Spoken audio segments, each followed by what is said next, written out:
Morning, everybody. Thank you all so much for being here. This is so exciting for us. My name is Margarita Rovinskaya, and I'm the president of the Piano Teachers Congress of New York, which is a nonprofit which serves piano teachers in the tri-state area. We do our very best for professional development workshops, student programs. We just want to support the tri-state community. So we're very, very happy that you're here. You are the heart of the organization and the reason that we do these workshops. So thank you so much for being here. I want to point out our board members. Could you all please wave your hand if you have any questions and you want to talk to about the PTC with our board members? You can give them a round of applause. They work so hard for this organization. Please feel free to speak with them. And yeah, this is so exciting. It's our first workshop of the season, so this is very exciting. I also want to thank, of course, Hunter College and Jeffrey Burleson, the head of the piano department, and Mark Spicer, the head of the music department. This is such a pleasure for us to be here in a very important partnership that we hope will last for a very long time. So we're very, very appreciative to be in this space. And I would like to invite Jeffrey up here to say a few words. Thank you so much, Jeffrey. Margarita, thank you so much. I'm so glad that we could make this work and host 3 events this season with the Piano Teachers Congress of New York. It's another thrill for us, for the Hunter College Music Department, for my own piano department, and everything here. And I'm hoping that it can be a departure point for something beyond this year as well, and continued collaborations. But just absolutely thrilled to have you here. So the gratitude is very mutual. Thank you. Thank you so much, Jeffrey. I want to point out our Vice President, Natasha, who has a great QR code for Hunter students if they need to. There it is. Yeah, and you can scan Hunter students. Because of our partnership, we're so glad to be able to offer free membership for them. So they are totally welcome for the Piano Teachers Congress of New York. So.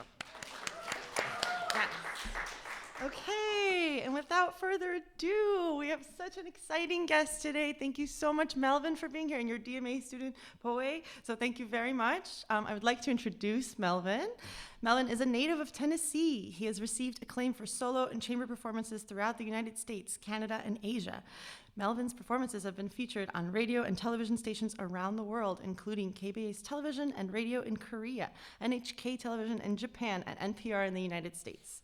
As a piano professor at Yale, Melvin Chen teaches a studio of graduate and undergraduate piano students. In addition, he serves as director of the Norfolk Chamber Music Festival, the Yale Summer School of Music, where he also performs. Previously, Chen was associate director and on the piano faculty at the Bard College Conservatory of Music, and served as artistic director of the Chamber Music School program at the Hotchkiss School Summer Portals. Professor Chen earned a doctorate in chemistry from Harvard University and holds a double master's degree from the Juilliard School in piano and violin. He received his Bachelor of Science degree in chemistry and physics from Yale University, where he studied with Boris Berman, Paul Cantor, and Ida Kavafian. Professor Chen's notable solo recordings include Beethoven's Diabelli Variations, which the American Record Guide described as a classic, piano music by Joan Tower, and sonatas and other piano works by Shostakovich, among others. So we are very pleased to have Melvin today. Thank you so much for being here. What a pleasure. What a treat. Thank you all for being here, and thank you to Margarita and Jeffrey for hosting me. Being back in New York is a little weird. It feels weird because I was here as a student, and now it feels weird for me to now be here as a teacher. So I feel a little uncomfortable about that. I submitted my title about teaching Beethoven and Schubert, and the reason I had thought of talking about this is that, in the course of teaching Beethoven and Schubert, sometimes a student would play Schubert, and I'd ask them, like, how do you play this differently than Beethoven? And sometimes, I'd say to a student, like, who's playing Schubert, like, that sounds too much like Beethoven. And so it's a topic that's been on my mind. And actually, to be honest, when I was writing this talk, I actually found it very difficult. And the reason I found it difficult is that when I would say something, in my mind, when I'd write down something that I believed about Beethoven versus Schubert, comparing the two, I could immediately think of 2 or 3 examples that just contradicted what I thought. and so I'll talk about these things, and my hope is that first of all, that what you don't take what I say as any kind of absolute, because even when I will say these things, I can think myself of examples that contradict what I say. And I also hope that actually this is not really like a talk of me, saying something. I hope it can be a discussion, because I think as teachers,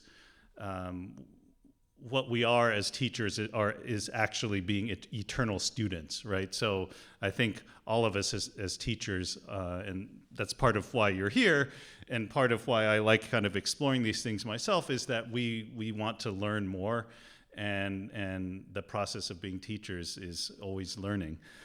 So what I want to do today is just talk a little bit initially about kind of Beethoven and Schubert's relationship, what we know about it, and then I'd like to introduce my former student. He was my former student at Yale, and now he's a DMA student at Manhattan, who will play some Beethoven and Schubert, and then I'll continue and talk about this.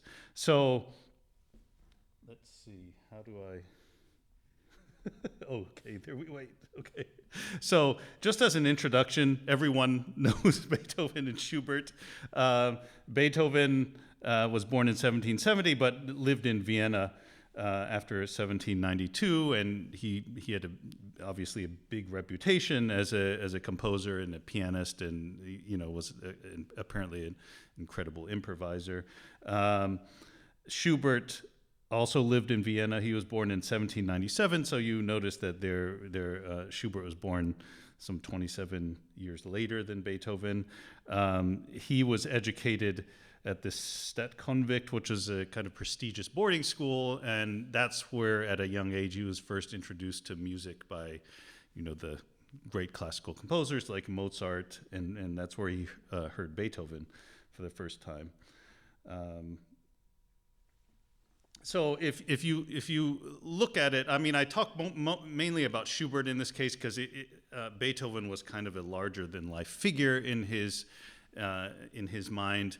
There was actually not much direct contact between the two composers. I think, there was a story that Schubert went to visit Beethoven and presented him with some early compositions. I think there's some question as whether or not that was actually true or not. I think it's questionable whether they actually met in person. What is true was that at Beethoven's funeral, which was an incredibly large affair, you see a picture of it here. There were, I think, I read somewhere there were like 10,000 people at the funeral because he was such a big personality in the musical life of Vienna, the cultural life of Vienna. And Schubert was a torchbearer at Beethoven's funeral, and I think there were many torchbearers, and many of the torchbearers were kind of like the big musical figures in Vienna at that time.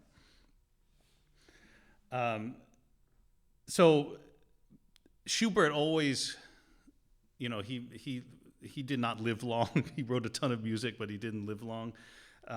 In the last year of his life, he was staring mortality in the face, and that's where all his, the kind of great compositions that we remember, the big B-flat sonata, Schubert cello quintet, and all these pieces were kind of an attempt by him to come to grips with his impending death. Musicologists called that last year of his life kind of the Beethoven project, because it was also his attempt to live up to the musical legacy of Beethoven. And you see it in kind of the genres that he wrote in his last year of his life. The last 3 piano sonatas of Schubert, like the last 3, trying to live up to the last 3 piano sonatas of Beethoven. He wrote, a couple of great string quartets, being influenced by the late quartets of Beethoven.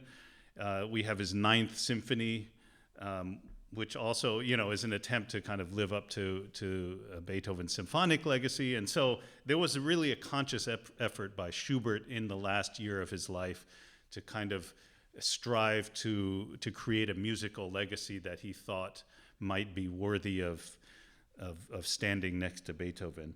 And as a matter of fact, Schubert requested to be buried alongside Beethoven, and his wish was granted. You can see in this picture, the grave to the left is Beethoven, and the one to the very right is Schubert's. So, for Schubert, Beethoven really had a big influence on the way he thought about music.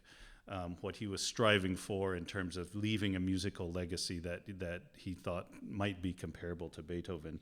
And so as a result, I think, we can see in his music Schubert kind of trying to write stuff that sounds like Beethoven, and we'll see an example of it today, actually. And so what I'd like to do now is have Po-Wei perform a piece by Beethoven, a late sonata, Opus 110, and then followed by the first movement of, again, one of Schubert's last three sonatas, the first movement of the C minor sonata. I chose it partly because I find it very Beethovenian. It's in C minor, and we'll look at that. And then after that, I'd like to talk about some kind of general thoughts that I have about both the differences between Beethoven and Schubert, but also some similarities. And I'm grateful to Po-Wei, who's agreed to come and play these two pieces. Jeffrey, I don't know if this has happened to you, but what I realized after teaching for many years is that my students can definitely all play better than me, so it's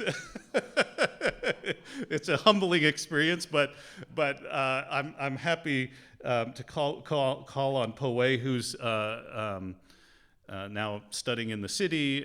He's been a prize winner in several international competitions, and I'm grateful that he's agreed to come and play these two pieces.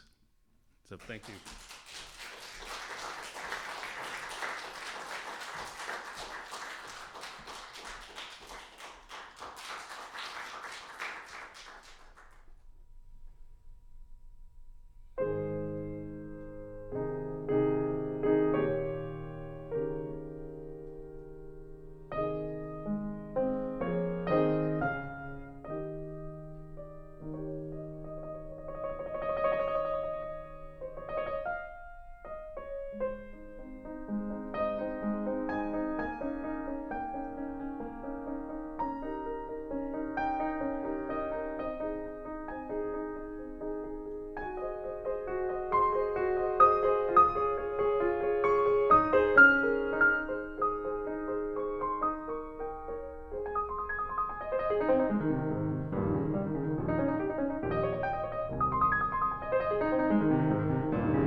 Thank you very much, Po-Wei. It's nice to hear your beautiful playing again. um, I mean, it's not always nice to hear Po-Wei, but I think it's also in the context of this talk, like, just better to hear Beethoven and Schubert than hear me talk about it. I think just hearing these two selections, we can kind of hear the differences between the two composers. And I'll just talk about the differences we can hear immediately. Like, we can hear, for example, just in terms of form, like the Schubert has a very clear formal structure. Like, it's exactly what you think about sonata form, right? You hear an exposition, it's really clear what the second theme is. And you have a development, it's really clear, you can hear that. You can hear the recap. You know, they're in terms of the form, it fits exactly what you would expect from a classical form. On the other hand, when you hear Beethoven, it's not as clear. Of course, you know the first movement's in sonata form, but it's, you know, if you're hearing the piece for the first time, it's clear what the first theme is, but like, what's the second theme? You know, and it's clear what the recap is, but it doesn't sound exactly like the beginning. And so, like, in terms of the formal structure, like, Beethoven adheres to them in a way, but also is breaking them in a way, and that's really clear when you go to the third movement, right? Like, it has its own form, but it's not what we expect from a typical last movement of a sonata. And so even just listening to these two pieces, there is a kind of extremeness, a kind of boundary breaking you hear in Beethoven that you don't hear in Schubert. Both of them are really touching in their own ways, but the way they achieve that is quite different. You can also kind of hear the difference in the affect, which we'll talk about later, that the kind of deep, kind of personal sorrow of that happens in the last movement of the Beethoven, and how he comes out of that. And you can hear the difference in the second theme of the Schubert, that how beautiful and touching. And I Schubert, you know, and I'm speaking personally, like, I think about melancholy, I think about nostalgia in Schubert, and I don't necessarily think of those words when I think of Beethoven. I think of tragedy, I think of intensity, and so I think there's a clear difference in affect between the two, and even in terms of like the markings that Beethoven uses, you know, as he comes out of the second arioso and comes back into the inversion of the fugue in the last movement, he writes, you know, little by little coming back to life, right? Like, those are kinds of markings that you don't see in Schubert. But in particular, I kind of want to first talk about markings in Beethoven and Schubert, and it's something that I recently learned about, and I just, since I've been, you know, thinking about it, I wanted to share. I think the first premise is that Beethoven was very particular in his markings, and there's to the point at which probably as a composer, he wanted to leave less room for the performer than other composers. There's stories of him, with Schuppanzee, the first violinist of the quartet that premiered a lot of his works. Like he just wanted the quartet to play exactly what he wrote. And I want to kind of give an example of this, and I'm going to use ideas which are not mine. They originate from Nicholas Kitchen. He's the first violinist in the Borromeo Quartet, and he's written and spoken a lot about markings in Beethoven, and specifically what he says are markings that usually don't appear in the edition but are there in the manuscripts, and they're a way of demonstrating that the control, that the specificity that Beethoven wanted to convey to the performers was not sufficient in our normal markings. Like we have piano, forte, mezzo, forte. He wanted markings, he wanted a level of control that's even greater than those markings.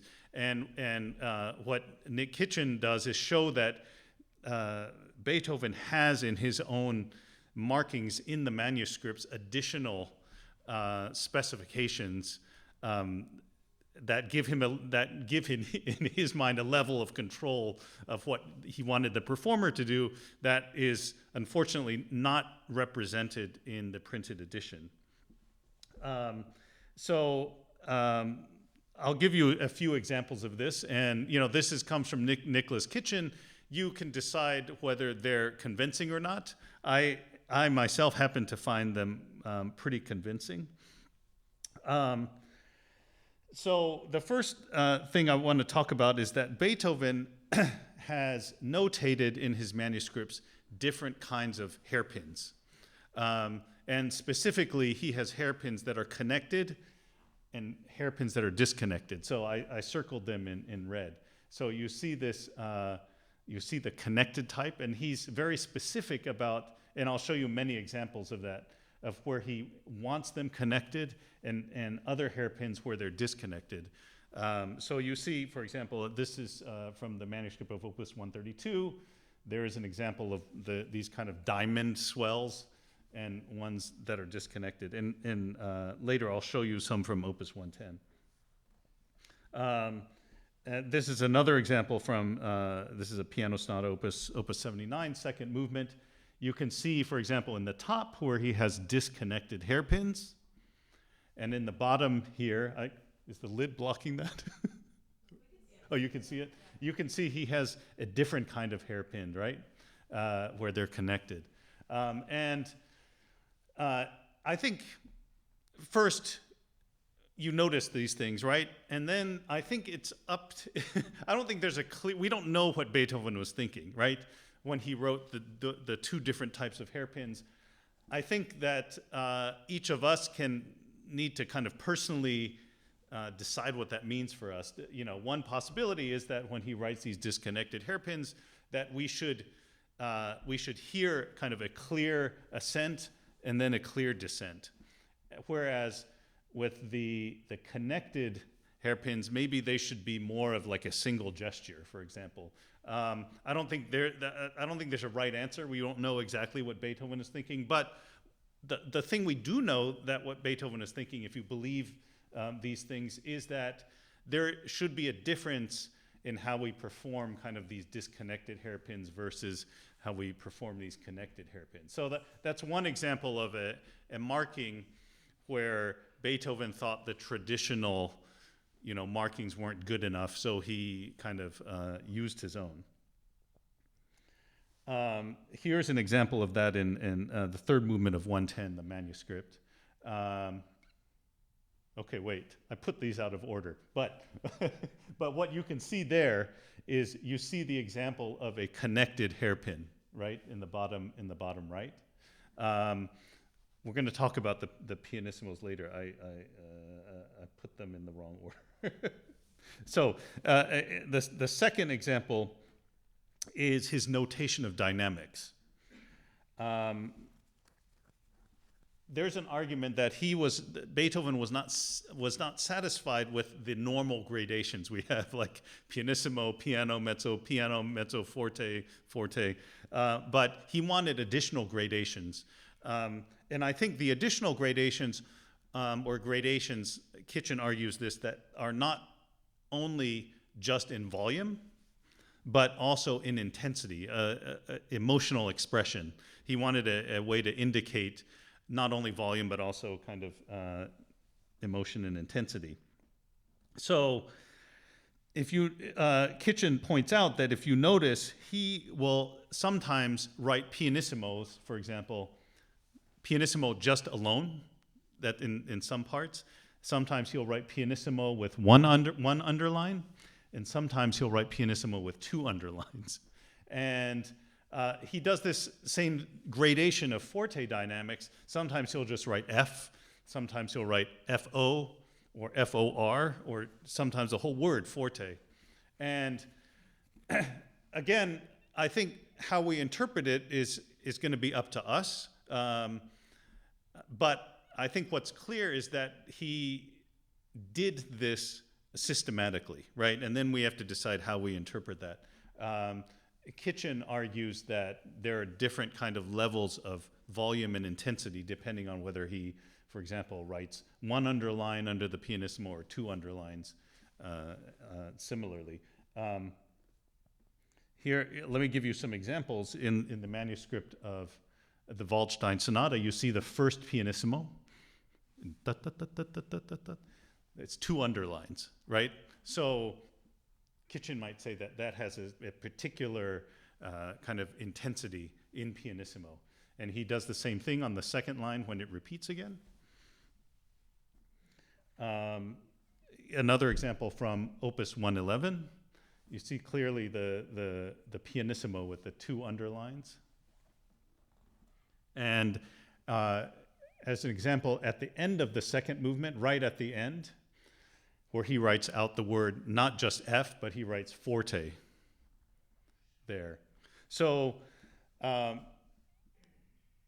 this is just to say, and let me just go back now to this example from Opus 110. So first, you see basically only the third movement manuscript survives from this piece. But you see here in one place, this is in the Arioso, right? Yes, the second Arioso, where he writes pianissimo here. No underlines, okay? And then this is the second Arioso, and then this is the end of the first Arioso, where he writes pianissimo with two underlines, right? And so one might think that this specifies some kind of extra intensity or some kind of emotion at the end of the first Arioso before the first fugue. But I mean, my only I'm showing you these things partly because I just recently discovered them. I thought they were interesting. But my other point in showing you this is that Beethoven was a composer who was very, very particular about what he wanted, how he wanted the music to sound. And so he wanted to give as many directions to the performer as he could.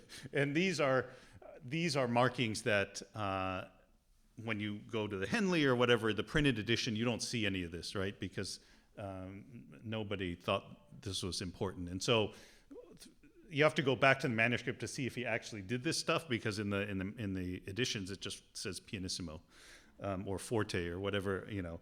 And so the point is that because we know that he was very specific about how he wanted his music performed, that means that when we're teaching Beethoven, we also have to be very, especially in Beethoven, we have to be specific when we're talking to the student about executing exactly what's on the page, and those markings are not the markings that he writes are not extraneous and they are important.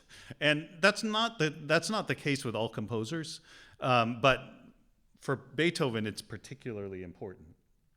I would say that a lot of his markings also, especially when it comes to sforzandos and things, are used to indicate expressions that are deliberately counterintuitive. I was looking for examples in Opus 110. There's not a ton, actually. There are other better examples in other pieces. But for example, like the build-up to all these things have sforzandos at the top of them. So normally we would, the note where he writes the sforzando is a natural kind of climax of that small phrase, right? So we'd probably play that note the loudest anyway. It's so ta-dum, pa-dum, pa-dee-dum, like it. The E flat is a natural. We'd phrase to that, right? And so that's not surprising, but I think by putting the sforzando there, it's an indication that he wants something more than the natural phrasing, right? Because we're going to phrase there anyway. But because there's a sforzando there, we have to think that there's something more than the natural phrasing that we have to do. And that's going to be up to us how we do that, right? Are we going to think of it as a kind of forceful note? Are we going to think of it as more expressive? I think that's up to us. But I think what's important is that we're able to hear the sforzando. And so in Beethoven, he writes a lot of sforzandos, and sometimes the sforzandos are in a loud dynamic. Here, they're in forte.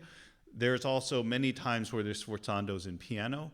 And my feeling about the sforzando is that there's no uniform sforzando, right? The sforzando depends on the context of what's around it. So if a sforzando that he writes in piano, depending on the dynamic, the piano, but also depending on the character, whether one thinks, does he want a surprise there, or does he want extra kind of intensity that reinforces what the character is? I think all those questions we should be thinking about when we decide how we want to approach a sforzando. And so in terms of teaching what that means, I think it's our job to kind of give the framework to a student about how to think of a sforzando. And so a student should be thinking about those things when they see a sforzando, right? And I think the point is that they shouldn't, even if they're following the markings, the first step is that they should follow the markings. The second step is they should execute the markings. They should not be kind of blindly doing what they think is a sforzando, right? But rather putting a lot of thought into what kind of sforzando it is. Is it what the context of the sforzando? Does the sforzando occur in a series? Because as we know, like if they're in Beethoven, if there are a series of sforzandos, there's kind of an implied crescendo.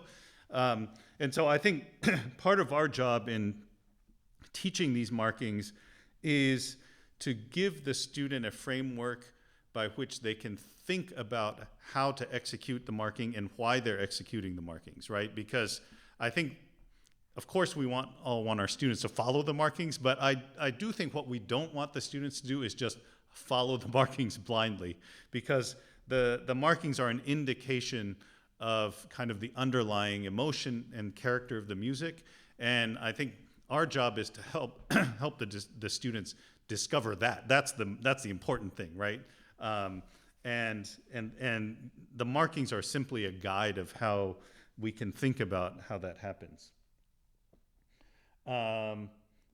This is the similar example in the second movement of 110, how he puts the sforzando, he does that in the first movement, he does this in the second movement too. And then, like if you look at the sforzando, the questions that the student and us, we should be thinking about is, okay, like if we look at the top line, the sforzando at the end of that phrase, what's the purpose of the sforzando? Is the purpose of the sforzando to stop motion, or is the purpose of the sforzando to continue into the next phrase? And they're depending on your answer. And again, there's no right answer to this. It affects how you approach physically and technically how you play the sforzando.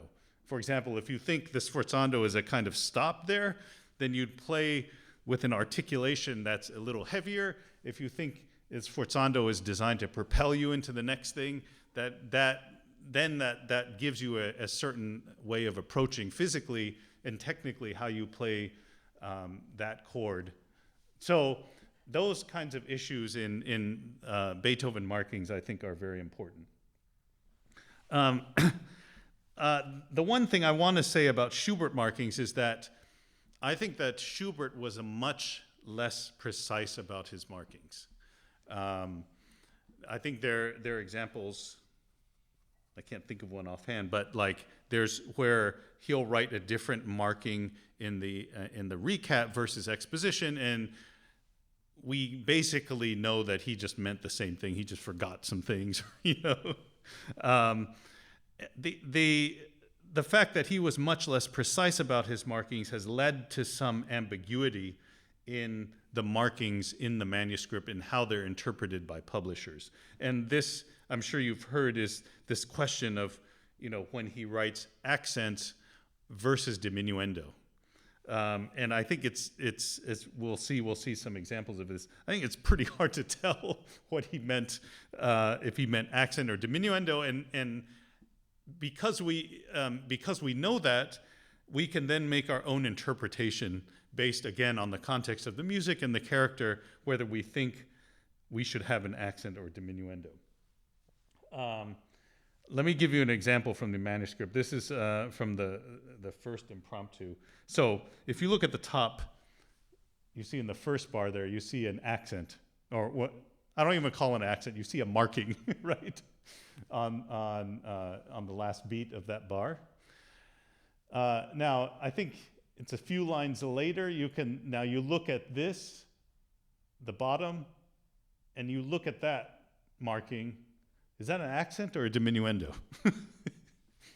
I don't know. You know, I think the editors of different editions will interpret that in different ways. And so I think it's important to kind of understand, as opposed to Beethoven, who was like really pretty specific about what he wanted, where he marked it, you know, why he put it there. I think Schubert was a little more, a little less anal about the markings, and the accent or diminuendo question is one of these examples. Let me talk quickly about affect, and then I want to leave some time for discussion. You know, as we said, like basically, my teacher, Seymour Lipkin, I studied with him in New York, and he would always say something that when I was a student, I didn't totally know what he meant, but I know what he means now, and I'm sure that happens to all of us. He said something like, you know, or he said something like, I get a sense of a composer's personality based on the music that he's written, that he's studied, and you know, and what he meant is that like through a composer's music, like you feel like you know the person, right? Like you don't have to meet him in real life to kind of get a sense of who he was. And so I know what he means now, that like if you look at the music if you know the music of Beethoven, you get a sense of kind of the person he was, and same with Schubert. And so for me, you know, Beethoven is compared to Schubert as a person that's like more restless, more extreme, more stubborn. He, you know, prone to anger. You know, on the other hand, I get a sense of Schubert as like an incredibly sensitive person, nostalgic, you know, lyrical, and and I think, I get these adjectives. You may have different adjectives, but this is personal. I get these adjectives based on like what I hear in their music, and based on these, whatever you'll have like an idea of a person's personality. It affects how you think about how you perform that music, right? So, for example, like in this Opus 110, let's look at the first phrase, right? It's very lyrical, it's beautiful, it's warm, but to me, it's not totally calm, right? Partly because you have this crescendo, this ti ta, and then subito piano, ti ta ta. Then you have a hairpin, probably in the manuscript. If we had the first movement, that would be a connected hairpin. But you see, even that it's not calm. There are a lot of things happening, right? Let's compare this to the second theme of the Schubert C minor we just heard. To me, this is much calmer. This is ti da di da da da di di. And then, okay, then you see that accent, right? I didn't look at the manuscript, but then you have a question, like, is that a diminuendo or is that an accent? And then, like, depending on what you think the character is, like, I happen to think this is very calm, peaceful. I might think, okay, let's interpret that more as espressivo rather than like an accent, right? So in terms of like the difference in the affect between the two composers, I think it's linked to how you think of the personality of the composer. And now, like, this is what I mean. I said in the beginning, when I say something, like, I could immediately think of different counterexamples, right? Like, in 110, I think this is not particularly calm, but, like, then I would say, okay, how about the opening, the theme of the variations in Opus 109? That's pretty calm, Or same thing, second movement of Opus 111. That's pretty calm too. So I think, again, I can find counterexamples of what I just said. I'll just conclude by just saying that I also find that there's similarities between Beethoven and Schubert. Like I'm not implying that they're totally different, because Schubert was so influenced by Beethoven. I think of course you're going to find similarities, and so let's not forget about those too. For example, we see this build-up here. This is Opus 110. You have a crescendo that ends in a subito piano. We also see this in the C minor, where you have this build-up to a subito piano, right? So this is also similar. Even the beginning of the Schubert, which is, I find, like very, like he's consciously trying to channel Beethoven, right? This I want to see. It's very Beethovenian. The C minor, like the Fifth Symphony. If you compare the beginning of this to the theme of the C minor variations, very similar, right? Harmonically, they both go to this A flat. I mean, it's a different harmony, but it goes to the A flat.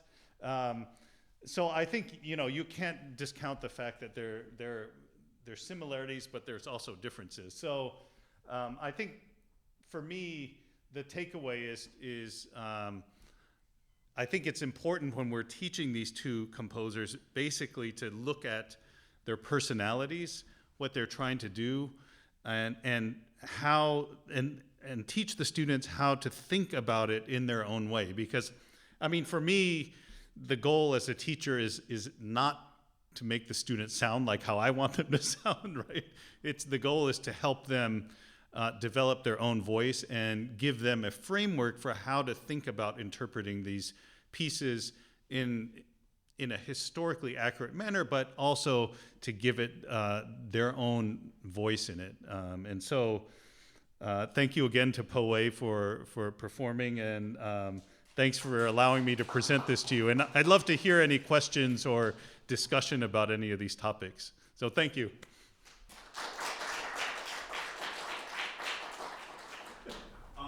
Yeah, so there, this subito pianissimo marking is so interesting with the underline, but at the, when the fugue starts at the Allegro man troppo, Yeah. he also has 2 lines under the Allegro.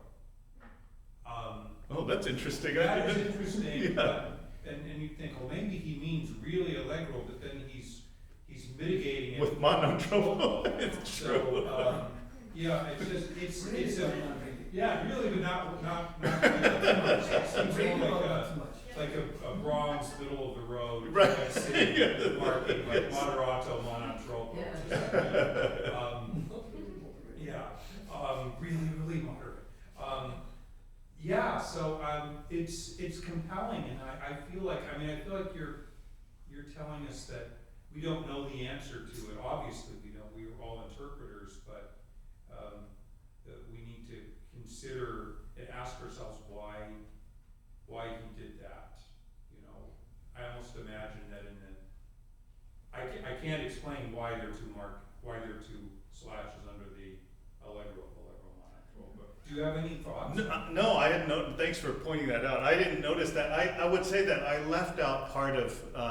There's an additional part of it, of the dynamic piece, which is that sometimes he'll write this like these 2, 1 underline or 2 underlines, but also sometimes instead of pianissimo he'll write PP mo. And so I think that has some other meaning too.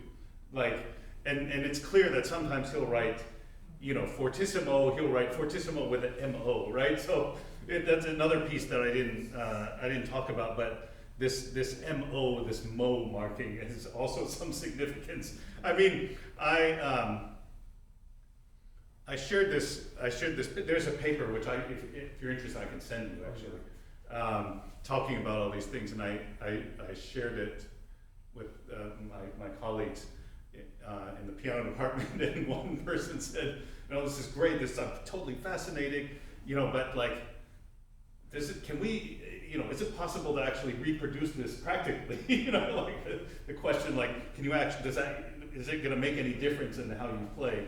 And I think that, all these questions, like, I'm just kind of leaving it out there. I think you'll have your version of what that means to you, and we all will. But I think the important thing is that we should at least like just know about it, whether that makes a difference in how we play or not. Maybe it does, maybe not. But I think at least we should. It's interesting to kind of think about like, well, Beethoven actually meant something when he did these markings. Yeah, absolutely. Thank you. Yeah. Yeah, just to underline what you were saying, we know how important it was to Beethoven because he used to write to his publishers and say, call them idiots. Yes, that's right. Oh, that's right. It's how you put this dot over that note, you destroy the whole, you Yes. affect everything. No, I mean, sorry, I keep thinking, that was another thing I didn't talk about, that he has like pretty clearly different kinds of staccatos. Like there's one that's a dot, there's one that's a line, and all these, the other part of this is all these kind of nuances in his notation, which I think he consciously wanted to show, doesn't show up in our editions, right? Like either they end up as all dots or something, so. Yeah, I have like one little thought. Yeah. I don't know if you ever kind of look at his earlier in manuscripts too. Is it the same or is it? It actually doesn't.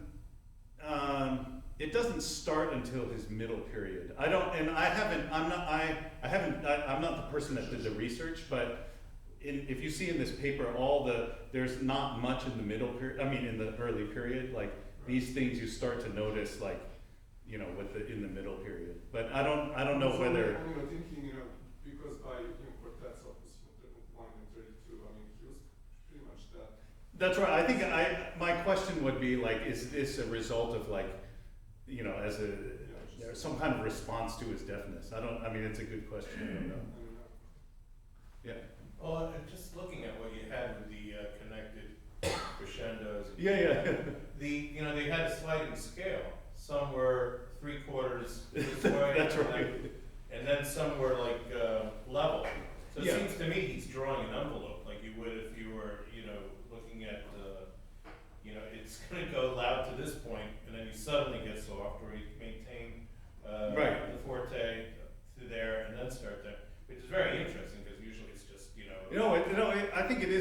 I mean, because with those connected ones, I mean, we know that he meant those because there's some examples where like he can see, he goes in after, like in a separate edit or something with a different pencil and like connects the hairpins together. So, like it's clear that he had some idea deliberately of what he wanted, and maybe you're right, like maybe there's some scale about like how close these are together. Oh, they are, they were all different sizes. Right. And that's the other thing is, I agree with your descriptions, but the one thing that's interesting about Schubert is, my wife, who's not a musician, but she hears me practicing this stuff, always says, Schubert always finds a place where he just suddenly goes dark. That's true. That's true. And it's like, almost in every piece, where he's going along, and then there's a very dark place, which I think is probably inside him, which is sort of like nostalgia turning to like. Right. No, I agree. I think there's this kind of major minor thing that happens, and then I would say the most extreme example of that is like the slow movement of the A major sonata, where it's like, Just like berserk, like, yeah. No, I totally. Okay, time for one more question. Yeah. First of all, thank you so much for this very important talk and super inspiring and interesting.